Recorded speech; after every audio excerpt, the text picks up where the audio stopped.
ये वीडियो उन लोगों के लिए है जो ये समझ रहे हैं कि नया कानून जो किसानों के लिए बनाया गया है उसका नुकसान सिर्फ किसान को होगा। जी नहीं, आप गलत हैं। अब मैं आपको समझा दूं, शायद आपको समझ में आ जाएगा। केवल एक सेक्शन बताता हूँ जिससे आपको पूरी कहानी समझ आ जाएगी। जो कॉन्ट्रैक्ट फार्मिंग है, उस कॉन्ट्रैक्ट फार्मिंग की धारा 3, उसमें जो एग्रीमेंट होगा किसान और व्यापारी के बीच में, मैं उसके बारे में बताता हूँ। आप समझ जाएंगे, उसके बाद कुछ बताने की जरूरत नहीं पड़ेगी। उस धारा 3 में लिखा है कि किसान और व्यापारी के बीच में एग्रीमेंट होगा। उसमें ये लिखा जाएगा, नंबर 1, किसान को अपनी जमीन पर कौन सी फसल उगानी होगी। नंबर 2, उस फसल का ग्रेड क्या होगा, स्टैंडर्ड क्या होगा और उसकी क्वालिटी क्या होगी।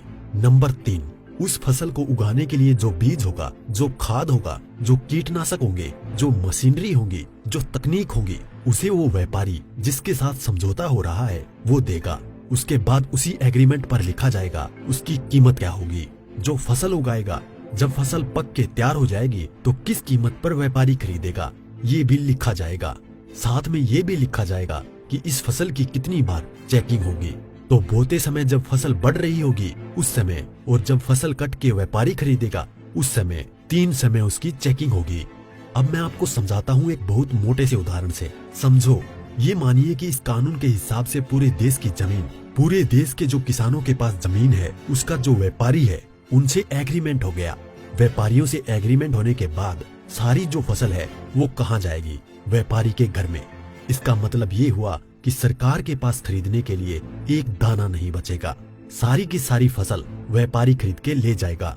और व्यापारी कितनी फसल खरीद सकता है, पहले उस पे प्रतिबंधता थी। अब आवश्यक पशु अधिनियम से वो बैरिकेड हटा दिए गए हैं। यानी कि जो एक लगा रखा था बैरियर कि इससे ज्यादा नहीं खरीद सकते, लिमिट लगा रखी थी, लिमिट को खत्म कर दी। इसका मतलब व्यापारी जितनी चाहे फसल खरीद के अपने गोदाम में रख सकता है।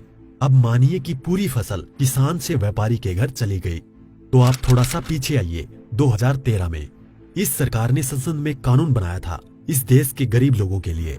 82 करोड़ गरीब लोगों के लिए नेशनल फूड सिक्योरिटी एक्ट यानी राष्ट्रीय खाद्य सुरक्षा कानून के तहत 82 करोड़ लोगों को 3 रुपए किलो चावल, 2 रुपए किलो गेहूं और 1 रुपए किलो मोटा अनाज देना था। अब मैं आपसे सवाल पूछता हूँ, अब समझिए, आप सब कुछ जब सारा अनाज व्यापारियों के पास चला गया, सरकार के पास कुछ नहीं है, तो सरकार इन 82 करोड़ लोगों को कहां से अनाज दिलाएगी, पहले तो ये बताएं। इसका मतलब जो 82 करोड़ गरीब सरकार की मदद पर निर्भर था वो खत्म हो गया। मतलब आप कह रहे हैं कि किसानों के खिलाफ बिल है, किसानों की भलाई की बात कर रहे हैं, किसानों के खिलाफ लोग समझ रहे हैं। नहीं, ये पूरे देश के खिलाफ है। इससे 82 करोड़ गरीब खत्म। देश में 5 लाख जो राशन की दुकानें हैं वो भी खत्म। 5 लाख राशन की दुकानों में कुछ रोजगार भी मिलता होगा, वो भी खत्म। अब इसके बाद आप आ जाइए कि जब किसान को सारी चीजें, जो खाद भी है, बीज भी है, कीटनाशक भी है, मशीनें भी हैं, तकनीक भी है, वो व्यापारी जिससे समझौता हुआ है वो ही देगा। तो जो व्यापारी ये काम करते हैं, कोई खाद बेचता है, कोई बीज बेचता है, कोई मशीन बेचता है, तो कोई कीटनाशक बेचता है, वो व्यापारी भी खत्म। तो आपने व्यापारी खत्म कर दिए, गरीब मजदूर खत्म कर दिए, और किसानों को आपने बंधक बना दिया, मजदूर बना दिया, गुलाम बना दिया। कैसे? अब मैं बताता हूँ। जब किसान की जमीन पर एग्रीमेंट हो गया तो किसान चाहकर भी अपनी जमीन में मानो मक्का बोए हुए है, मक्के से एक बोटा तोड़ के नहीं खा सकता। आज की तारीख में तो खेत में जाओ और एक नहीं 10, 20, 50 जितने भुट्टे तोड़ के खाने हैं खाओ, खूब सेक के रिश्तेदारों को भी ले जाओ। साथ में गन्ना अगर बो रखा है, एक गन्ना नहीं खा सकता। क्यों? क्योंकि व्यापारी से समझौता है। अगर एक गन्ना टूट लिया तो फिर उसके बाद व्यापारी से लड़ते रहो, आप एसडीएम के यहाँ, एडीएम के यहाँ। मतलब ये है कि अपनी ही जमीन पर किसान अपने लिए, अपने बच्चों के लिए अगर मन करता है, जो फसल किसानों ने उगाई है, किसानों की मेहनत है, उसमें से एक दाना नहीं ले सकता। ऐसे कानून का क्या करेगा किसान? और इस कानून ने व्यापारी खत्म कर दिया, इस कानून ने मजदूर खत्म कर दिया, और साथ में जो किसान है, किसान को इतनी भी मोहलत नहीं दी गई। आज की तारीख में तो किसान किसी भी जगह से दूर जाकर, यहाँ से ठीक नहीं मिला तो वहां से ले, वहां नहीं मिला तो वहां से ले, यहाँ से कम नहीं मिला तो यहाँ से ले। खाद और बीज अपनी मर्जी से ले सकता है, इसके बाद नहीं, इसके बाद तो व्यापारी ही देगा। इसका मतलब ये हुआ कि चंद व्यापारियों के हाथ में पूरा देश जाने वाला है। और जब व्यापारी के साथ में समझौता हो गया तो कोई भी बैंक किसान को लोन नहीं देगा। इसका मतलब ये हुआ कि अगर उसे पैसे चाहिए किससे लेगा? एक ही रास्ता बचा है, उस व्यापारी से। तो सरकार कहती है कि जमीन नहीं जाएगी, तो ऐसे जाएगी जमीन। और उसी व्यापारी से जब वो कर्जा लेगा, धीरे धीरे कर्जा बढ़ता चला जाएगा और कर्जा बढ़ता चला जाएगा, व्यापारी का ब्याज बढ़ता चला जाएगा। लिहाजा जो किसान है अपनी ही जमीन उस व्यापारी को बेचने पर मजबूर हो जाएगा।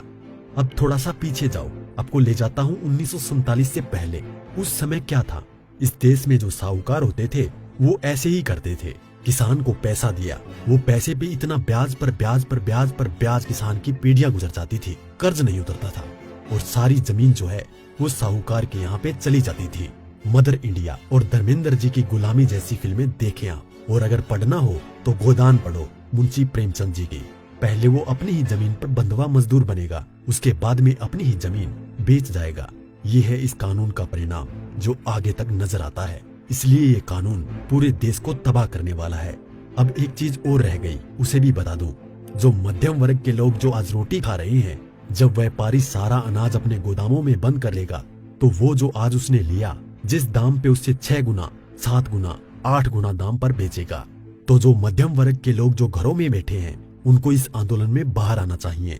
जो अनाज, ये आटा 20 रुपए से 25 रुपए 30 रुपए किलो मिल रहा है, वो ही इस कानून के लागू होने के बाद वो आटा, वो अनाज उन्हें 50 से 6 गुना दाम पर मिलेगा। 100 रुपए, 125 रुपए, 150 रुपए किलो मिलेगा। तो असर किस पे पड़ेगा?